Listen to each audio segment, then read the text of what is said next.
Hello नमस्कार। हम लोग जो है बीपीएससी से संबंधित इम्पोर्टेंट क्वेश्चन को देखते हैं, जिस कड़ी में जो है सेक्शनल टेस्ट के तौर पे पॉलिटी के 100 क्वेश्चन को देख चुके हैं। अगले क्वेश्चन है पॉलिटी से ही संबंधित प्रश्न है, निम्नलिखित में से किस स्थान पर बिहार विधान परिषद की पहली बैठक बुलाई गई थी? ऑप्शन है गया, बंकीपुर, पटना, छपरा। इसका सही आंसर जो है बांकीपुर होगा। आपको बता दूं, जो बिहार विधान परिषद की पहली बैठक जो है 20 जनवरी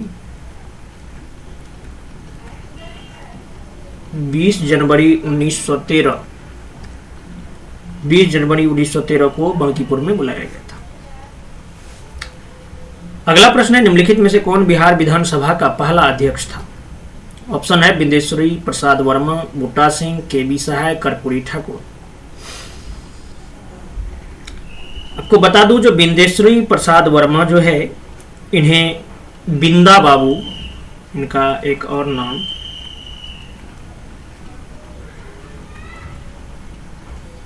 बिंदा बाबू के नाम से भी जाना जाता है। तो इसे जो है बिहार विधानसभा का पहला अध्यक्ष जो थे यही थे, और ये वर्ष 1946 से वर्ष 1962 तक जो है बिहार विधानसभा के अध्यक्ष रहे। और आगे चल के इन्हें जो है भारत के राष्ट्रपति द्वारा जो है वर्ष 1961 में जो है भारत के तीसरे सर्वोच्च नागरिक सम्मान कौन सा होता है? पद्म भूषण से सम्मानित किया गया था।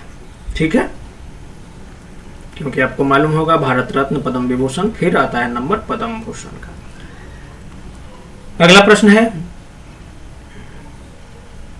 प्रश्न है, निम्नलिखित में से कौन सा अनुच्छेद यह प्रावधान करता है कि मंत्रिपरिषद संयुक्त रूप से राज्य विधानसभा के प्रति उत्तरदायी होगी?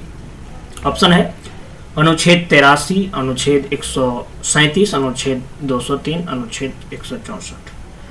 तो आपको बता दूं, जो भारत के अनुच्छेद 164(2) के अनुसार जो है मंत्रिपरिषद संयुक्त रूप से राज्यसभा के विधानसभा के प्रति जो है उत्तरदायी होंगे, ऐसी बात की गई है। इसका सही आंसर सी हो जाएगा। अगला प्रश्न है, निम्नलिखित में से किस अधिनियम के तहत बिहार में लोक अदालतों को वैधानिक दर्जा प्रदान किया गया है? ऑप्शन है विधिक सेवा प्राधिकरण अधिनियम 1960, विधिक सेवा प्राधिकरण अधिनियम 1971, विधिक सेवा प्राधिकरण अधिनियम 1980 और विधिक सेवा प्राधिकरण अधिनियम 1987। आपको बता दूं, जो लोक अदालत एक ऐसा मंच है जहां वाद विवाद मामले अदालत या पूर्व मुकदमेबाजी से लंबित मामलों का जो है यहाँ पे निपटारा किया जाता है। बिहार में लोक अदालतों को विधिक सेवा प्राधिकरण अधिनियम 1987 विधिक सेवा प्राधिकरण अधिनियम 1987 के तहत जो है वैधानिक दर्जा प्रदान किया गया। आंसर हो जाएगा डी। ये जो अधिनियम है, इस अधिनियम के तहत लोक अदालतों द्वारा दिए गए निर्णय को दीवानी न्यायालय का निर्णय माना जाता है और सभी पक्षों पर अंतिम और बाध्यकारी होते हैं। इसके निर्णय के खिलाफ किसी भी अदालत के समक्ष जो है अपील नहीं की जा सकती। अगला प्रश्न, संविधान सभा के संदर्भ में निम्नलिखित में से कौन सा सही नहीं है? संविधान सभा। ऑप्शन है संविधान सभा सदस्यों की कुल संख्या, संविधान सभा में सदस्यों की कुल संख्या 389 थी। कुल सीटों में से 93 सीटें रियासतों को दी गई थी। प्रांतों की सीटों का आवंटन उनकी संबंधित जनसंख्या के अनुपात में किया गया था। देशी रियासतों के प्रतिनिधियों का चुनाव जो है अप्रत्यक्ष चुनाव द्वारा किया गया था। आपको बता दूं, जो नवंबर 1946 नवंबर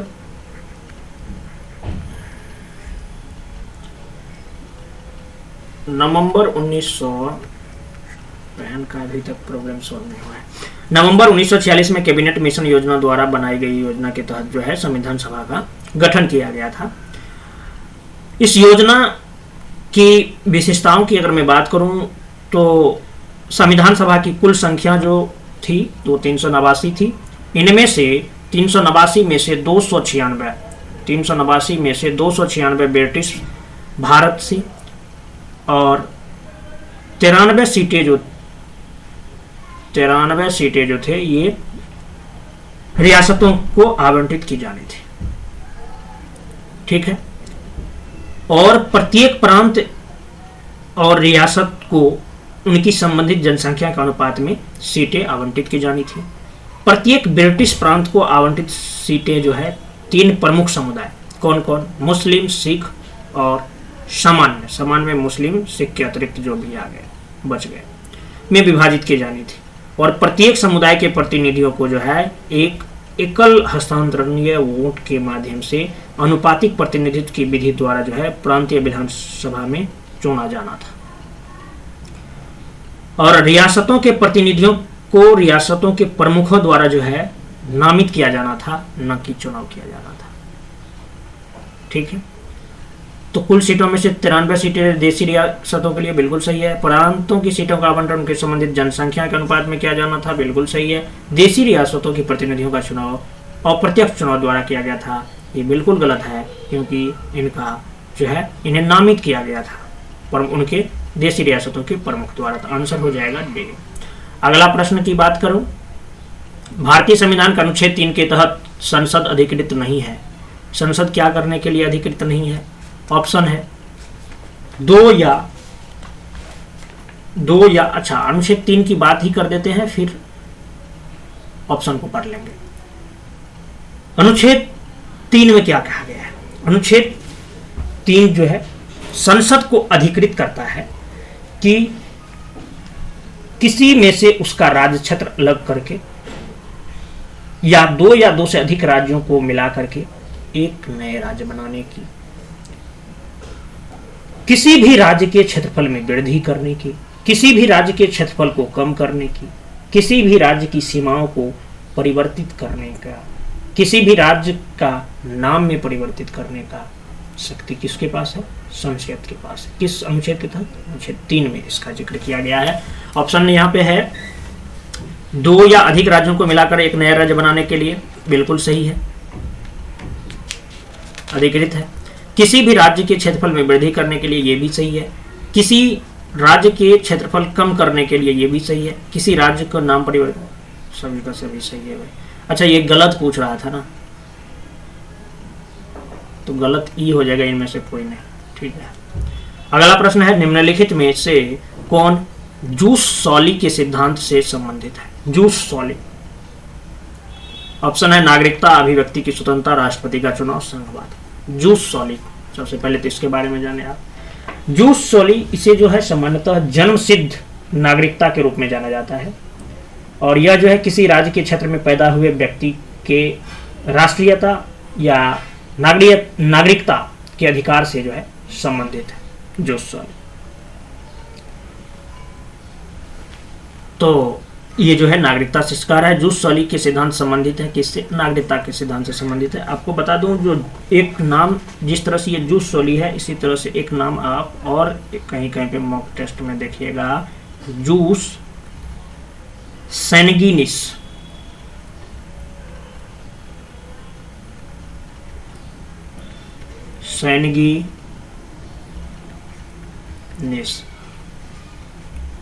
जूस सैनगिनिस जो है यह राष्ट्रीयता कानून का एक सिद्धांत है, जिसके द्वारा नागरिकता माता पिता में से दोनों अथवा एक की राष्ट्रीयता या जातीयता द्वारा जो है निर्धारित अथवा अधिग्रहित की जाती है। इसी को जो है जूस सैनगिनिस कहते हैं। अभी आप देखे होंगे एक लेडीज जिनका नाम है सीमा हैदर, वो 4 बच्चे लेके आ गए हैं। उसके बच्चे की नागरिकता की अगर बात करेंगे तो वही बात आ जाएगा यहाँ पे। उसको क्यों मिल जाएगा? क्योंकि उनका जो वो लवर है वो इंडिया के है, जन्म से नागरिकता उसे प्राप्त है, इसी आधार पर उसे अडॉप्ट करेगा, वो मिल जाएगा। हालांकि उसमें टेक्निकल बात है, उतनी करने की जरूरत नहीं। चलिए अगला प्रश्न, निम्नलिखित में से कौन संसदीय सरकार की विशेषता है? ऑप्शन है बहुमत वाले दल का शासन, निम्न सदन को भंग नहीं किया जा सकता, सरकार की प्रमुख विधायी के प्रति उत्तरदायी नहीं होता। सरकार के प्रमुख को संसद द्वारा हटाया नहीं जा सकता। संसदीय सरकार, संसदीय सरकार की विशेषता की अगर मैं बात करूं तो संसदीय सरकार जो है नाम मात्र और इनके पास नाम मात्र और वास्तविक कार्यकारी शक्ति होती है। राष्ट्रपति जो है नाम मात्र का कार्यकारी होता है, जबकि प्रधानमंत्री जो है वास्तविक कार्यकारी होता है।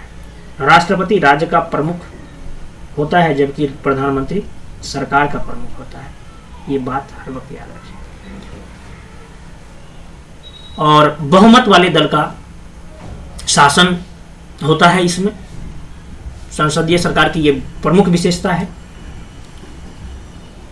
सामूहिक उत्तरदायित्व भी होता है। सामूहिक उत्तरदायित्व देखने को आप मिलता होगा, जो मंत्रियों के साथ साथ प्रधानमंत्री भी जो है विधायिका के प्रति उत्तरदायी होते हैं। राजनीतिक समरूपता, सामान्यतः मंत्रिपरिषद के सदस्य एक ही राजनीतिक दल के होते हैं अधिकतर, लेकिन हालांकि अपने यहाँ तो गठबंधन अलायंस बना ही रहता है। अभी एनडीए का फिर एक नया अलायंस बना है, इंक्लूसिव वाला, इंडिया का, इंडिया नाम रख दिया। संसदीय सरकार की एक और विशेषता है निचले सदन का भी गठन करने की। प्रधानमंत्री की सिफारिश पर संसद के निचले सदन को राष्ट्रपति द्वारा भंग किया जा सकता है। संसदीय सरकार की व्यवस्था में प्रधानमंत्री को पद त्याग देना होता है अगर वह सदन की विश्वास खो देता है। राज्यसभा को भंग किया जा सकता है? बिल्कुल नहीं। तो अपना लोग का जो ये संसदीय सरकार की विशेषता है, तो बहुमत वाले दल का शासन, ये बिल्कुल सही है। यहाँ पूछ और कह रहा है निम्न सदन को भंग नहीं किया जा, बिल्कुल किया जा सकता है भाई। सरकार का प्रमुख, तो ये गलत हो गया ना, विशेषता नहीं है ये। सरकार का प्रमुख विधायिका के प्रति उत्तरदायी नहीं होता, उत्तरदायी होता है। सरकार के प्रमुख को संसद द्वारा हटाया नहीं जा सकता। सरकार के प्रमुख को संसद द्वारा हटाया नहीं जा सकता, ये भी गलत है। अब हम लोग बात करते हैं अगले प्रश्न की। निम्नलिखित युग्मों में से कौन सा सुमेलित नहीं है? ऑप्शन है अनुच्छेद 19, अनुच्छेद 22, अनुच्छेद 24। अच्छा, टोटल का टोटल अनुच्छेद ही।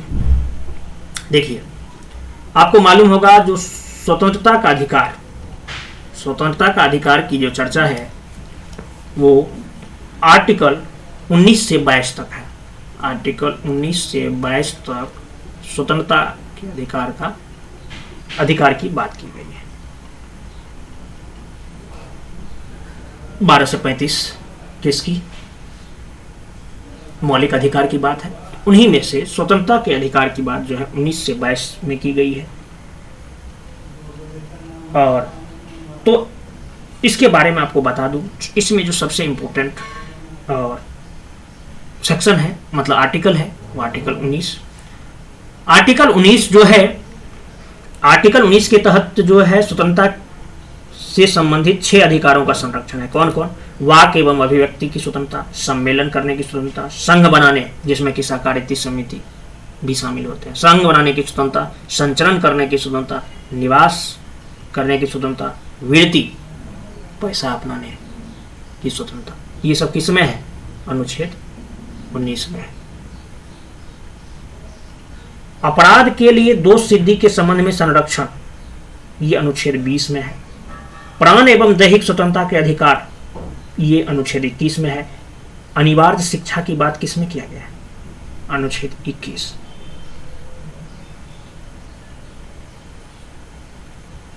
अब बात करते हैं, तो ये देखिए अनुच्छेद 19 जो है सहकारी समितियों के गठन का अधिकार है, बिल्कुल सही है। अनुच्छेद 22 क्या कहता है? अनुच्छेद 22 जो है कुछ मामलों में गिरफ्तारी एवं नजरबंदी के खिलाफ संरक्षण से संबंधित है। तो गिरफ्तारी तथा बंदी बनाए जाने के खिलाफ विरोध का अधिकार, ये भी सही है। अनुच्छेद 24 आपको बता दूं, जो जिस तरह से स्वतंत्रता का अधिकार 19 से 22 तक है, उसी तरह से शोषण के विरुद्ध अधिकार जो है, शोषण से विरुद्ध अधिकार की चर्चा 23 एवं 24 में है।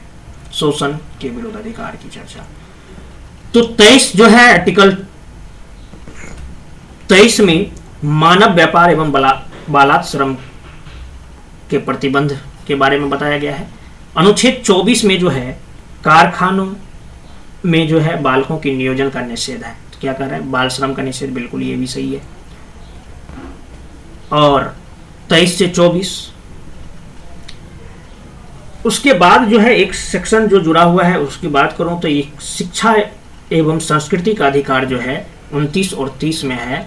29 एंड 30 शिक्षा और संस्कृति का अधिकार। तो अनुच्छेद 29 की बात अगर करें तो इसमें अल्पसंख्यकों की भाषा, लिपि और उनके संस्कृति के संरक्षण की बात की गई है अनुच्छेद 29 में, न कि राज्य द्वारा वित्त पोषित विद्यालयों में कोई धार्मिक शिक्षा नहीं, ऐसी बात नहीं। अल्पसंख्यकों का शिक्षण संस्थानों की स्थापना एवं उनके संचालन का अधिकार जो है अनुच्छेद 30 में दी गई है। ठीक है, तो ये अनुच्छेद आपको जो है मूल अधिकार वाले सभी को रट जाना है। क्लियर बात? चलिए, तो इसका आंसर कौन सा हो जाएगा? डी हो जाएगा, गलत पूछ रहा था। अगला प्रश्न है मौलिक कर्तव्य से संबंधित प्रश्न है। निम्नलिखित में से कौन भारतीय संविधान में प्रतिष्ठित एक मौलिक कर्तव्य है? मौलिक कर्तव्य की चर्चा आर्टिकल 51A में की गई है, अनुच्छेद 51 क में की गई है। कितने प्रकार के मौलिक कर्तव्य? 11 प्रकार के। 86वें संविधान संशोधन अधिनियम 2002 द्वारा जो है 11वें को जोड़े गए। आपको बता दूं, जो 11 की चर्चा कर ही देता हूं, एक बार सुन लेना है आपको बस एक नज़र में, क्योंकि उसी से रिलेटेड प्रश्न भी है। कह रहा है भारतीय संविधान में प्रस्तावित एक मौलिक कर्तव्य है। तो अनुच्छेद 51A के अनुसार जो है भारत के प्रत्येक नागरिक का कर्तव्य होगा, पहला कि संविधान का पालन करे, उसके आदर्शों, संस्थाओं, राष्ट्रध्वज या राष्ट्रीय गान का आदर करे। दूसरी, स्वतंत्रता के लिए राष्ट्रीय आंदोलन को प्रेरित करने वाले उच्च आदर्शों को हृदय में संयोजित रखे और उनका पालन करे। तीसरी, भारत की संप्रभुता, एकता और अखंडता की रक्षा करे तथा उसे अक्षुण्ण बनाए रखे। चौथा, देश की रक्षा करे और आह्वान किए जाने पर राष्ट्र की सेवा के लिए तत्पर रहे। पांचवा, भारत के सभी लोगों में समरसता और समान भातृत्व की भावना का निर्माण करे, जो धर्म, भाषा और प्रदेश या वर्ग आधारित सभी प्रकार के भेदभाव से परे हो। ऐसी प्रथाओं का त्याग करे जो स्त्रियों के सम्मान के विरुद्ध है। छठा कर्तव्य जो है हमारी सांस्कृतिक संस्कृति की गौरवशाली परंपरा का महत्व को समझे और उसका परिरक्षण करे। सातवां जो है प्राकृतिक पर्यावरण, जिसके अंतर्गत वन, झील, नदी, वन्यजीव ये सब आते हैं, उनकी रक्षा करे, उनका संवर्धन करे और प्राणी मात्र के लिए जो है दया भाव रखे। आठवां जो है वैज्ञानिक दृष्टिकोण से मानववाद और ज्ञानार्जन और उनमें सुधार की भावना का विकास करे। नौवां जो है सार्वजनिक संपत्ति को सुरक्षित रखे और हिंसा से दूर रहे। ये कर्तव्य है, इसीलिए बुलडोजर चलते रहता है भाई, कर्तव्य को नहीं समझते हैं इंसान। 10वां जो है व्यक्तिगत और सामूहिक गतिविधियों के सभी क्षेत्रों में उत्कर्ष की ओर बढ़ने का सतत प्रयास करे, जिससे राष्ट्र प्रगति की ओर निरंतर बढ़ते हुए उपलब्धि की नई ऊंचाइयों को छू ले। और अंतिम जो है 11वीं जो है, जो कि 86वें संविधान संशोधन अधिनियम 2002 में जोड़ा गया है, वो है 6 से 14 वर्ष तक की आयु के बीच के अपने बच्चों को जो है शिक्षा के अवसर उपलब्ध कराना। ये जो है मौलिक कर्तव्य है। टैक्स जो पे करते हो ना, वो मौलिक कर्तव्य नहीं है ना। इसलिए तो ये कह रहा है मौलिक कर्तव्य है, तो देश की रक्षा करने और आह्वान किए जाने पर राष्ट्र की सेवा करना बिल्कुल सही है। समय पर कर का भुगतान करना, समय पर कर का भुगतान करना, ये जो है मौलिक कर्तव्य नहीं है भाई। ठीक है, कह रहा है निम्नलिखित में से कौन भारतीय संविधान में प्रस्तावित एक मौलिक कर्तव्य है? नहीं है कर दो, क्योंकि एक इसका मौलिक कर्तव्य नहीं है, तो बी हो जाएगा। सार्वजनिक संपत्ति की सुरक्षित रखना और हिंसा से दूर रहना, यह भी मौलिक कर्तव्य है। ये भी मौलिक कर्तव्य है। मौलिक कर्तव्य कौन नहीं है भाई? समय पर कर का भुगतान करना, ये मौलिक कर्तव्य नहीं है। नहीं करोगे तो पेनल्टी ठोकाएगा। ठीक है, इसलिए टेंशन फ्री रहो, करना ही पड़ेगा तुम्हें। नहीं करोगे तो प्रोसिक्यूशन का भी प्रावधान है। हाँ, 6 से 14 वर्ष तक की आयु वाले बच्चों की शिक्षा के अवसर उपलब्ध कराना, ये भी जो है मौलिक कर्तव्य का ही भाग है। 11वां मौलिक कर्तव्य यही है। अगला प्रश्न बात कर लेते हैं हम लोग, जो संविधान के निम्नलिखित प्रावधानों में से किसमें संसद के विशेष बहुमत एवं राज्यों की सहमति द्वारा ही संशोधन किया जा सकता है? ऑप्शन है 5वीं अनुसूची आधिकारिक भाषा का उपयोग, 7वीं अनुसूची के अंतर्गत कोई भी सूची, मौलिक अधिकार। आपको बता दूं, जो संसद के विशेष बहुमत एवं राज्यों की सहमति के द्वारा ही कुछ ऐसे मतलब प्रावधान हैं जिनमें तभी संशोधित किया जा सकता है जब उसमें विशेष बहुमत में जो है राज्यों की सहमति लेनी जरूरी पड़ जाती है। इनमें प्रमुख कौन है? जैसे राष्ट्रपति का चुनाव एवं इसकी प्रक्रिया की बात हो, संघ एवं राज्यों की कार्यकारी शक्ति का विस्तार हो, सर्वोच्च न्यायालय या उच्च न्यायालय की बात हो, संघ और राज्य के मध्य जो है विधायी शक्तियों का वितरण की बात हो, वस्तु एवं सेवा कर की परिषद की बात हो, जीएसटी काउंसिल की, 7वीं अनुसूची का कोई भी सूची हो वो भी जो है उसमें भी राज्य की सहमति जरूरी हो जाती है। संसद में राज्यों का प्रतिनिधित्व की बात हो, संविधान एवं उसकी प्रक्रिया में संशोधन के लिए संसद की शक्ति जो है अनुच्छेद 368 अगर उसकी बात हो, उनमें भी जो है विशेष बहुमत एवं राज्यों की सहमति लेनी जरूरी हो जाती है। ऑप्शन बोला है जो सहमति द्वारा संशोधन, संविधान के निम्नलिखित प्रावधानों में से किसमें संसद के विशेष बहुमत एवं राज्यों की सहमति द्वारा ही संशोधन किया जा सकता है? तो 5वीं अनुसूची ना, 5वीं अनुसूची में असम, मेघालय, मिजोरम ऐसी बात नहीं है। आधिकारिक भाषा का उपयोग, इसमें भी ऐसी बात नहीं है। 7वीं अनुसूची के अंतर्गत कोई भी सूची जो है उसे जो है संसद के विशेष बहुमत एवं राज्यों की सहमति द्वारा ही संशोधन किया जा सकता है। आंसर हो जाएगा सी। अगला प्रश्न, मौलिक अधिकार संसद। निम्नलिखित में से क्या संघीय सरकार की विशेषता नहीं है? ऑप्शन है कठोर संविधान, स्वतंत्र न्यायपालिका, लिखित संविधान, संविधान की सर्वोच्चता। संघीय संविधान। संघीय सरकार की विशेषता जो है मेनली द्विस्तरीय सरकार, राष्ट्रीय सरकार और क्षेत्रीय सरकार।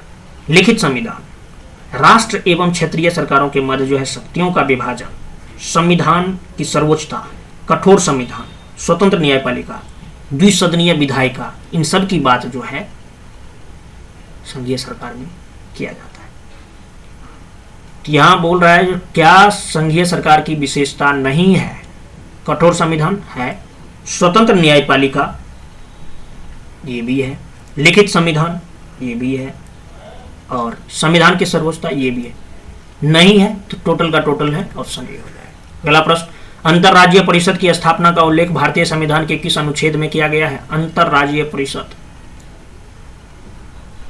आपको बता दूं इसकी चर्चा मैंने पिछले वीडियो में भी किया था। जो अनुच्छेद 263 में जो है, अनुच्छेद 263 में राज्यों एवं केंद्र के मध्य और राज्यों के मध्य, राज्य या राज्य के बीच जो है समन्वय स्थापित करने के लिए एक अंतरराज्यीय परिषद की स्थापना पर विचार करता है। कौन? अनुच्छेद 263। आंसर हो जाएगा इसका भी। आपको बता दूं जो राष्ट्रपति जो है ऐसी परिषद की स्थापना कर सकता है यदि किसी भी समय उसे यह प्रतीत होता है कि इसकी स्थापना से पब्लिक इंटरेस्ट है, यानी जनहित की बात है, और वह जो है ऐसी परिषद द्वारा किए जाने वाले कर्तव्यों की प्रकृति और उसके संगठन और कार्यविधि को भी परिभाषित कर सकते हैं।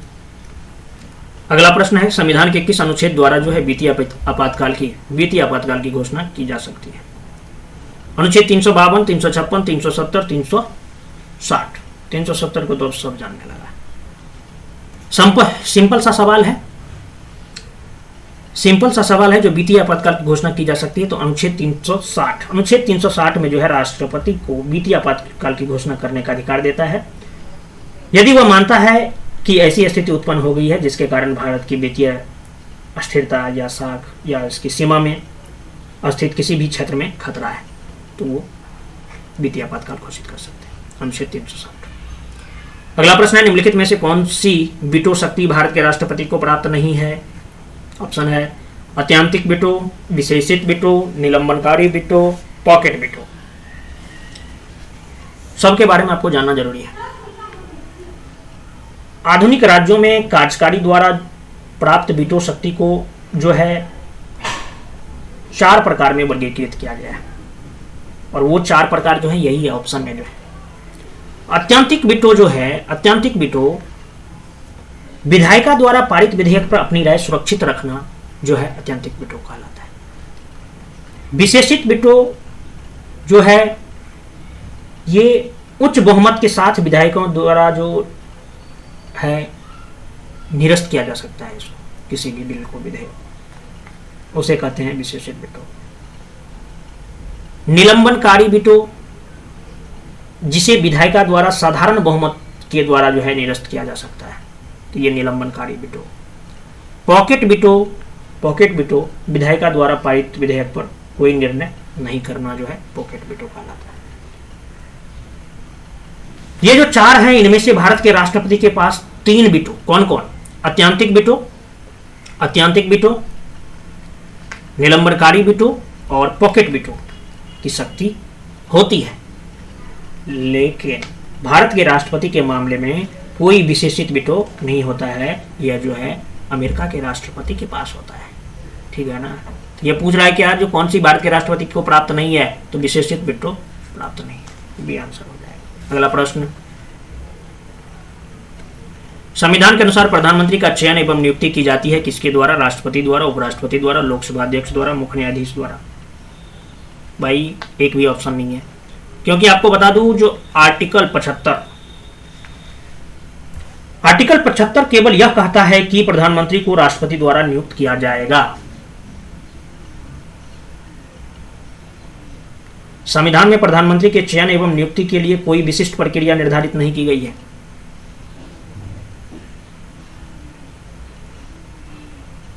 चयन एवं नियुक्ति की जाती है, अगर प्रधानमंत्री की नियुक्ति की जाती है, अगर ये सवाल रहेगा तभी हम कहेंगे जो क्या, राष्ट्रपति द्वारा, और सवाल बहुत सिंपल हो जाएगा।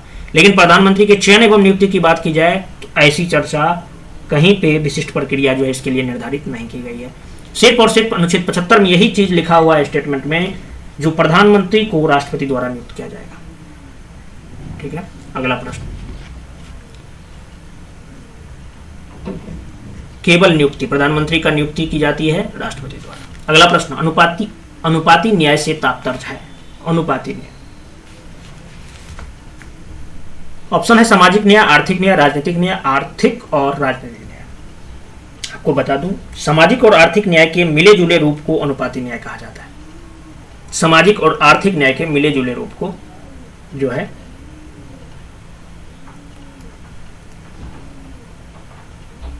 अनुपाती न्याय कहा जाता है। सामाजिक न्याय का अर्थ है हर व्यक्ति के साथ जाति, रंग, धर्म, लिंग के आधार पर बिना भेदभाव किए समान व्यवहार करना। वहीं आर्थिक न्याय का अर्थ होता है संपदा, संपत्ति और आय की विषमता को दूर करके सबके साथ समान व्यवहार करना। तो अनुपाती न्याय से तात्पर्य है सामाजिक न्याय प्लस आर्थिक न्याय। यहाँ पे ऐड कर लीजिए आप, दोनों होना चाहिए, आर्थिक न्याय, ऑप्शन ए हो जाएगा। अगला प्रश्न, उच्च न्यायालय के न्यायाधीशों को पद से हटाया जाना संबंधित प्रावधान किस देश के संविधान से लिया गया है? ऑप्शन है आयरलैंड, संयुक्त राज्य अमेरिका, जापान, कनाडा। तो ये जो उच्च न्यायालय के न्यायाधीशों को पद से हटाए जाने का जो प्रावधान है, संयुक्त राज्य अमेरिका के संविधान से लिया गया है।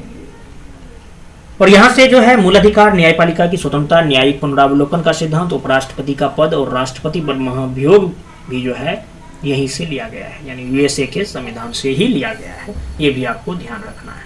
ठीक है, कौन कौन सा? मूलाधिकार, न्यायपालिका की स्वतंत्रता, न्यायिक पुनर्विलोकन का सिद्धांत जो है, उपराष्ट्रपति का पद और राष्ट्रपति पर महाभियोग की जो बात है, ये सारे के सारे जो है यूएसए से लिया गया। अगला प्रश्न, छठी अनुसूची में वर्णित राज्यों में निम्नलिखित में से कौन शामिल नहीं है? बहुत सिंपल प्रश्न है। छठी अनुसूची क्या कहता है? छठी अनुसूची कहता है जो असम, त्रिपुरा, मेघालय तथा मिजोरम, असम, मेघालय, त्रिपुरा तथा मिजोरम राज्यों के जनजातीय क्षेत्रों के प्रशासन से संबंध जो है उपबंध है। लेकिन वही 5वीं अनुसूची जो है अनुसूचित क्षेत्रों और अनुसूचित जनजातियों के प्रशासन व नियंत्रण के बारे में बात करता है। थोड़ा सा डिफरेंट है, इससे रिलेटेड एक सवाल पूछा भी गया था यूपीएससी में, लेकिन अपना जो सवाल है यहीं पे वही बात करते हैं। छठी अनुसूची में वर्णित राज्यों में निम्नलिखित में से कौन शामिल नहीं है? तो असम, त्रिपुरा, मेघालय और मिजोरम शामिल है, मणिपुर शामिल नहीं है। ठीक है, जनजातीय क्षेत्र के प्रशासन से संबंध उपबंध है। अब हम बात कर लेते हैं अगले प्रश्न की। अगला प्रश्न क्या है? निम्नलिखित युग्मों में से कौन सम्मिलित नहीं है? प्रारूप समिति डॉक्टर बी आर अम्बेडकर, मौलिक अधिकार सरदार वल्लभ भाई पटेल, मौलिक अधिकार उप समिति सरदार वल्लभ भाई पटेल, प्रक्रिया नियम समिति डॉक्टर राजेंद्र प्रसाद, संघीय संविधान समिति जवाहरलाल नेहरू। आपको बता दूं जो ये है सुमेलित करने वाला प्रश्न है, और ये जो है उनकी अध्यक्षता कौन कर रहा है उससे मिलान किया गया है। तो प्रारूप समिति की अध्यक्षता डॉक्टर बी आर अम्बेडकर कर रहे थे, बिल्कुल सही है, यहाँ सुमेलित नहीं पूछ रहा है। मौलिक अधिकार उप समिति के अध्यक्ष जो थे, मौलिक अधिकार उप समिति के अध्यक्ष जे बी कृपलानी थे, जे बी कृपलानी थे। तो यही जो है आंसर हो जाएगा बी। अल्पसंख्यक समिति जिसके अध्यक्ष जो हैं सरदार वल्लभ भाई पटेल थे, ठीक है। और आपको बता दूं जो मौलिक अधिकार एवं अल्पसंख्यक समिति, इनके अध्यक्ष जो थे सरदार वल्लभ भाई पटेल थे, और इसकी जो है 5 उप समितियां थी। जैसे मौलिक अधिकार उप समिति, इनके इस उप समिति की अध्यक्ष जो है जे बी कृपलानी को दे दिए गए थे। अल्पसंख्यक उप समिति की जो अध्यक्षता जो है एच डी मुखर्जी कर रहे थे, उस टाइप से ये था। मौलिक अधिकार उप समिति जो है ये जे बी कृपलानी की बात है।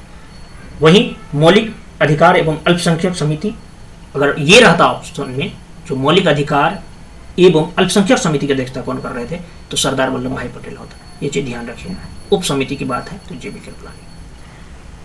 और प्रक्रिया नियम समिति ये डॉक्टर राजेंद्र प्रसाद। संघीय संविधान समिति जवाहरलाल नेहरू, बिल्कुल सही है। अगला प्रश्न की बात कर लेते हैं, इसका आंसर बी हो जाएगा।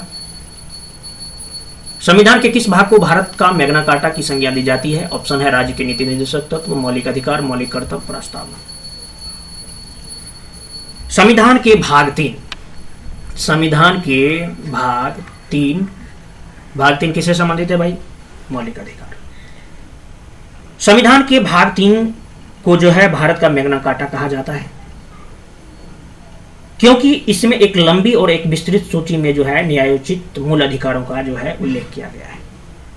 इसमें बिना किसी भेदभाव के हर व्यक्ति के लिए जो है मूल अधिकारों के संबंध में गारंटी दी गई है, न कि वारंटी, गारंटी दी गई है। साथ ही इसमें प्रत्येक व्यक्ति के लिए समानता, सम्मान, राष्ट्रहित और राष्ट्रीय एकता को समाहित करने की बात की गई है। इसका सही आंसर क्या हो जाएगा? सही आंसर बी हो जाएगा, मौलिक अधिकार, भारत का मैग्ना कार्टा की संज्ञा।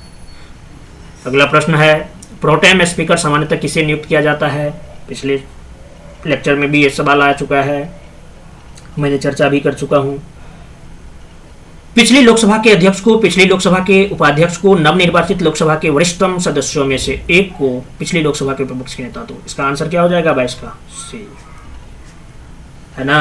अच्छा, आपको बता दूं जो लोकसभा के अस्थायी अध्यक्ष की अनुपस्थिति में यह सदस्यों को शपथ दिलाने का काम करते हैं। 17वीं लोकसभा हुआ था ना, अब हो गई 18वीं। तो 17वीं लोकसभा 2019 का प्रोटेम स्पीकर जो है कौन थे? अगर सवाल ऐसा पूछा जाए, हालांकि पूछे जाने की संभावना नहीं है, लेकिन अगर पूछा जाए जो 17वीं लोकसभा के 2019 के प्रोटेम स्पीकर कौन थे, प्रोटेम स्पीकर कौन थे, तो भाजपा के सांसद थे जिनका नाम था डॉक्टर वीरेंद्र कुमार। डॉक्टर वीरेंद्र कुमार कहाँ से थे सांसद? ये डॉक्टर वीरेंद्र कुमार जो है ये मध्य प्रदेश की टीकमगढ़ से सांसद चुने गए थे। अच्छा, एक चीज और आपको बता दूं, जो प्रोटेम स्पीकर शब्द का प्रयोग जो है संविधान में कहीं नहीं है, ये भी ध्यान रखिएगा। अगला प्रश्न, राष्ट्रपति की अध्यादेश जारी करने की शक्ति किस अनुच्छेद के तहत वर्णित है? अध्यादेश जारी करने की शक्ति जो है किस अनुच्छेद में है? अनुच्छेद 121, अनुच्छेद 143, अनुच्छेद 123, अनुच्छेद 137। आपको बता दो, सब अनुच्छेद को आपको एक नजर पे याद रखना पड़ेगा। बारी बारी से बात कर लेते हैं। तो आपको बता दूं, संविधान के अनुच्छेद 123, संविधान के अनुच्छेद 123 में जो है राष्ट्रपति को संसद के 17वां की अवधि में अध्यादेश जारी करने की शक्ति जो है दी गई है, और उन अध्यादेशों का प्रभाव जो है प्रभाव या शक्ति संसद द्वारा बनाए गए कानून की तरह ही होता है, लेकिन ये जो है प्रकृति में क्या होते हैं, अल्पकालीन होते हैं। ठीक है ना। तो कह रहा है किस अनुच्छेद के तहत वर्णित अध्यादेश जारी करने की शक्ति, आंसर हो जाएगा अनुच्छेद 123। ठीक है। अनुच्छेद 129